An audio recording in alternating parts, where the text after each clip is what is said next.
সরকারিভাবে দরিদ্র জনগোষ্ঠীর কাছে পৌঁছায় না জন্ম নিয়ন্ত্রণ সামগ্রী। 2 বছর ধরে বন্ধ আমদানি, অন্তর্বর্তী সরকারকে দুষছেন স্বাস্থ্য প্রতিমন্ত্রী। সুযোগ সুবিধা ছেড়ে গেছে, একটার কাছে 5টা হইতে হয়। নিয়ন্ত্রণ ওষুধের সাপ্লাইগুলো না থাকার কারণে বিগত 2 বছর যাবত আমরা তাদেরকে ঠিকমতো ওষুধের সাপ্লাই দিতে পারছি না। বিগত সরকার আমাদের স্বাস্থ্য খাতে যে সেক্টর ওয়াইড প্ল্যান আমরা করতাম, সেই সেক্টর প্রোগ্রামটাকে হঠাৎ করে বন্ধ করে দেয়। হাম ও উপসর্গে ঠেকানো যাচ্ছে না শিশু মৃত্যু। 24 ঘন্টায় সিলেট ও বরিশালে প্রাণ গেছে 4 জনের, বাড়ছে রোগীর ভিড়। ডবল নিউমোনি, ঠান্ডা আর ধরেন হলে হার্টের প্রবলেম, আবার রানতেও একটু হলে সমস্যা দেখা যাচ্ছে, ডাক্তার বলছে। আমার মেয়েকে 2টা ইঞ্জেকশন দিয়েছে, দেওয়ার পরে মেয়ের খেসনিউটিক আছে, তারপরে অনেক অবস্থা খারাপ। কোরবানির পশু প্রস্তুতিতে ব্যস্ত সময় কাটছে খামারিদের। গোখাদ্যের দাম বৃদ্ধি ও ভারতীয় গরু আসা নিয়ে দুশ্চিন্তা, সীমান্তে কঠোর নজরদারির দাবি। কবিগুরু রবীন্দ্রনাথ ঠাকুরের 165তম জন্মবার্ষিকী আজ। দেশের বিভিন্ন স্থানে চলছে সাংস্কৃতিক অনুষ্ঠান সহ বর্ণাঢ্য আয়োজন।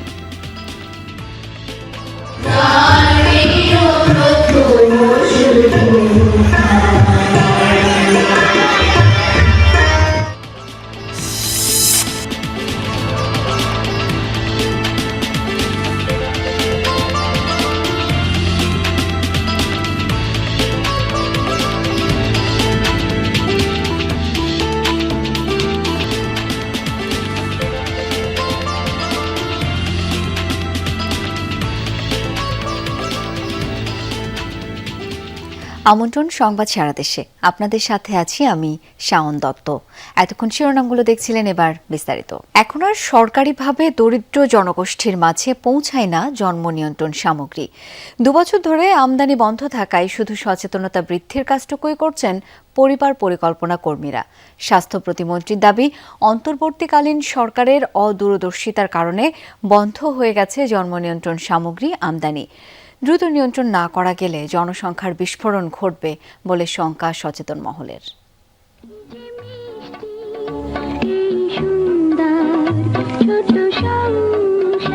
একসময় এভাবেই জন্ম নিয়ন্ত্রণের প্রচারণা চলত পত্রপত্রিকা, বেতার ও টেলিভিশনে। সরকারিভাবে বিনামূল্যে সরবরাহ করা হতো পরিবার পরিকল্পনা সামগ্রী।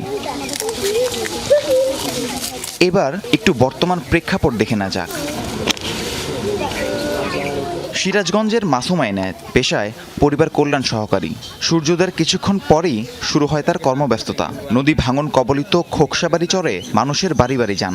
কখনো উঠান বৈঠকের মাধ্যমেই জন্ম নিয়ন্ত্রণের কাউন্সেলিং করে যাচ্ছেন। তবুও 2 বছরে এই এলাকায় শিশুর জন্ম এবং গর্ভবতী মায়ের হার বৃদ্ধি পাচ্ছে। কিন্তু কেন?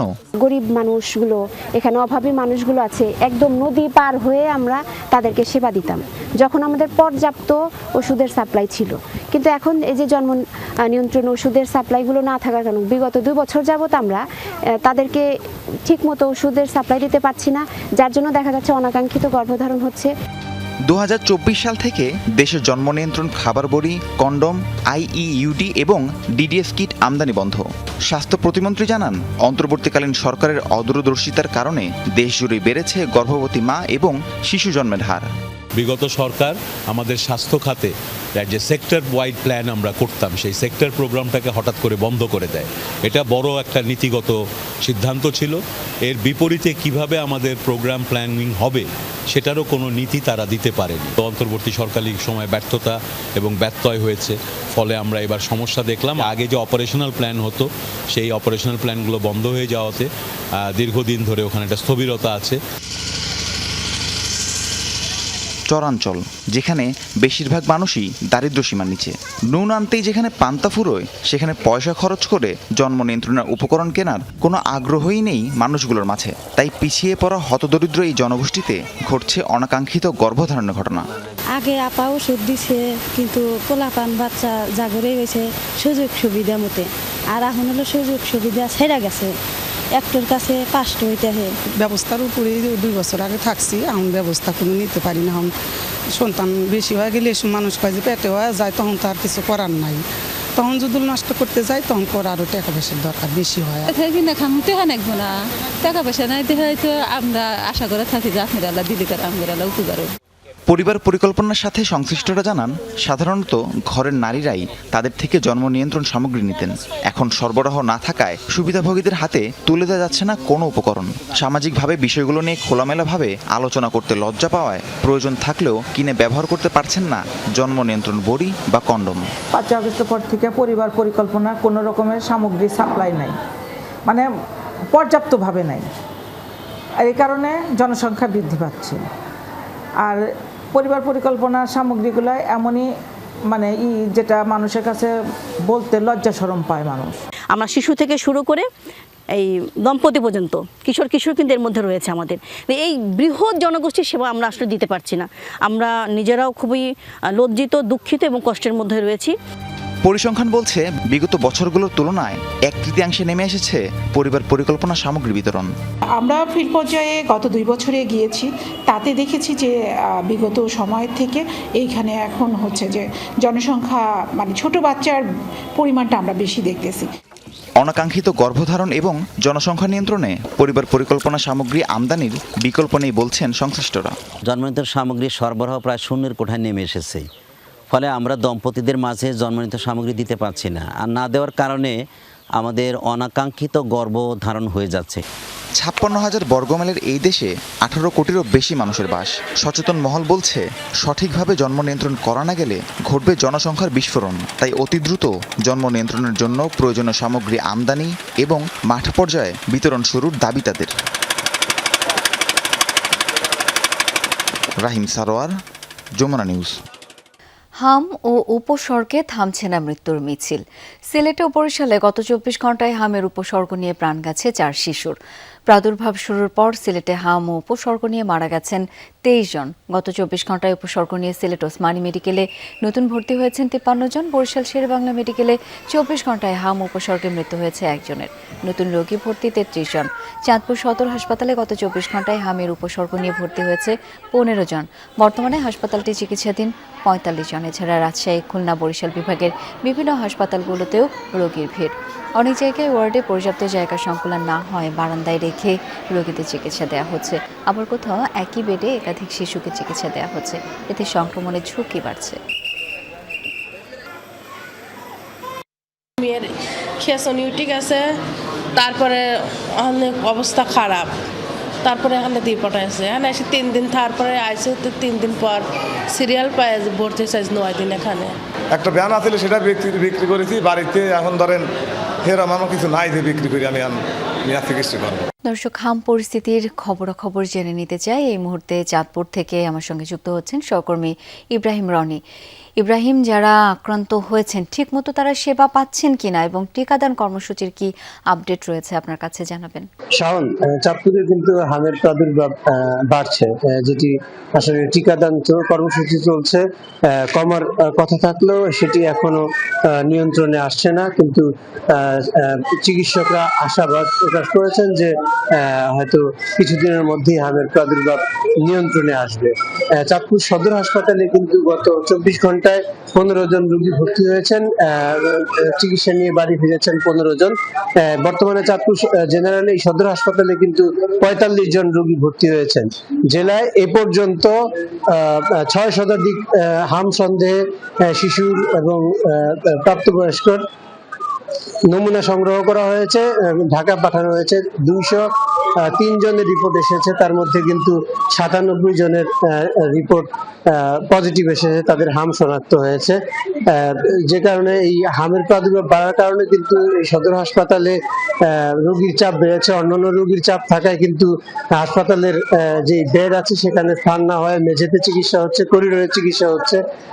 তো ডাক্তাররা আসলে চেষ্টা চালিয়ে যাচ্ছেন যে এই প্রাদুর্ভাব মোকাবেলা করার জন্য।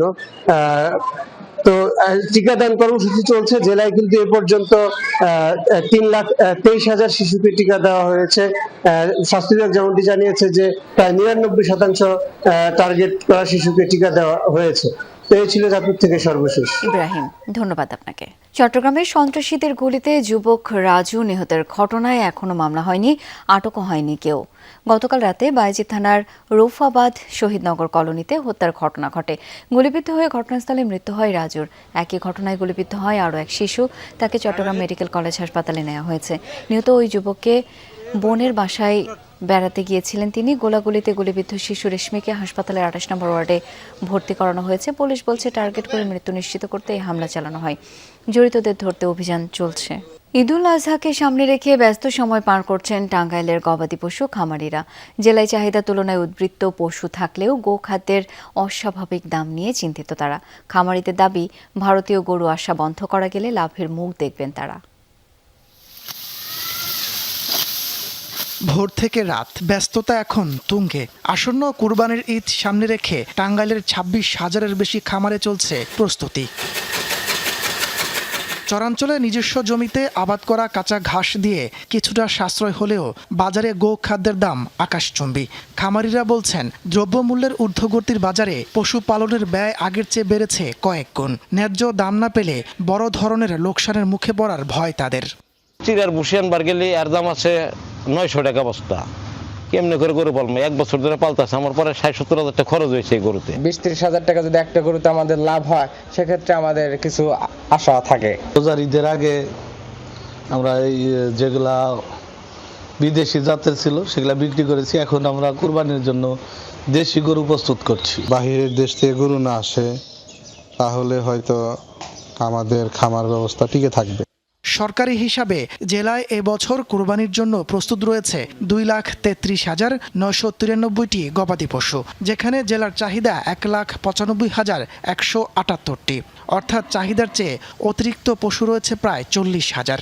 কোনো প্রকার স্টেরয়েড বা নিষিদ্ধ বাম বড়ি এগুলো যেন তারা গবাদি পশুতে ব্যবহার না করে। তো এক্ষেত্রে আমরা বিভিন্নভাবে বিভিন্ন উঠান বৈঠকে বা বিভিন্নভাবে আমাদের লিফলেট বা আমাদের বিভিন্ন সভা সেমিনারে আমরা তাদেরকে এই জিনিসগুলো পরামর্শ দিয়ে থাকি। চাহিদার উদ্বৃত্ত পশু টাঙ্গাইলকে স্বস্তিতে রাখলেও বাজার অনিশ্চয়তা এখন বড় চ্যালেঞ্জ। দেশি উদ্যোক্তাদের টিকিয়ে রাখতে প্রয়োজন নীতিগত সহায়তা ও বাজার সুরক্ষা। তাপস সরকার, যমুনা নিউজ। রাতে বৃষ্টি, দিনে রোদ। হাওরে এখন দুর্যোগকাল। সুনামগঞ্জের কৃষক সড়ক ও বাড়ির উঠানে ধান শুকিয়ে কুল পাচ্ছেন না। একে তো অকালপক্ক ধান, তার উপর তা ঠিকমতো শুকাতে না পারায় শস্য নিয়ে বিপাকে পড়েছেন কৃষক। ক্ষতিগ্রস্তদের সহযোগিতার জন্য তালিকা প্রণয়নের কথা জানিয়েছে প্রশাসন।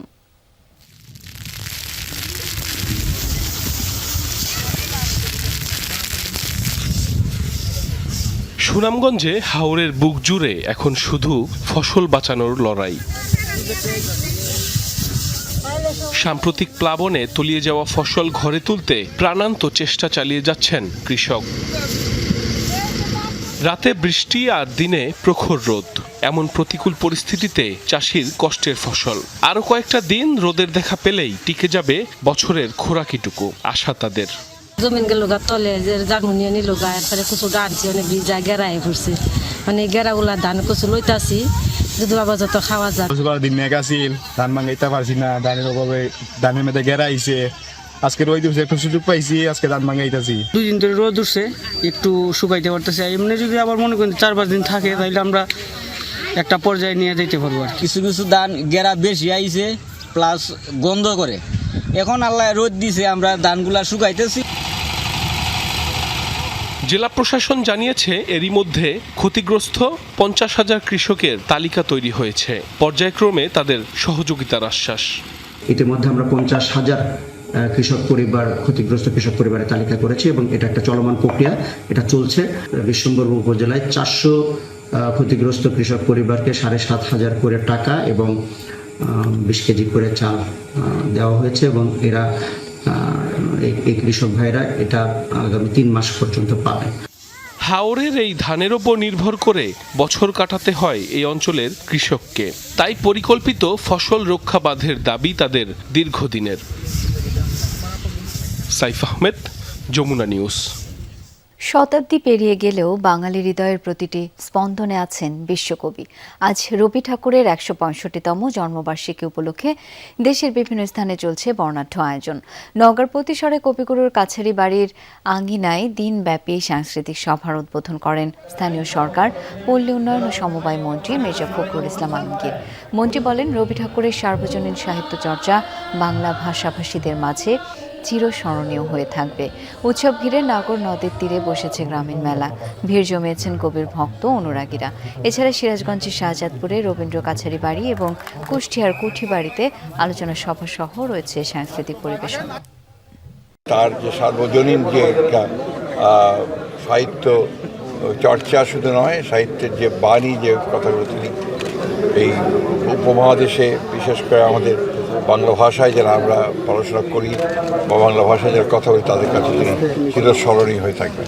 বিশ্বকবি রবীন্দ্রনাথ ঠাকুরের জন্মজয়ন্তীর আয়োজন নিয়ে আরও জানবো। নওগাঁ থেকে এখন যুক্ত হচ্ছেন সহকর্মী শফিক ছোটন। শফিক, এই মুহূর্তে জন্মজয়ন্তীর কি আয়োজন চলছে জানতে চাই।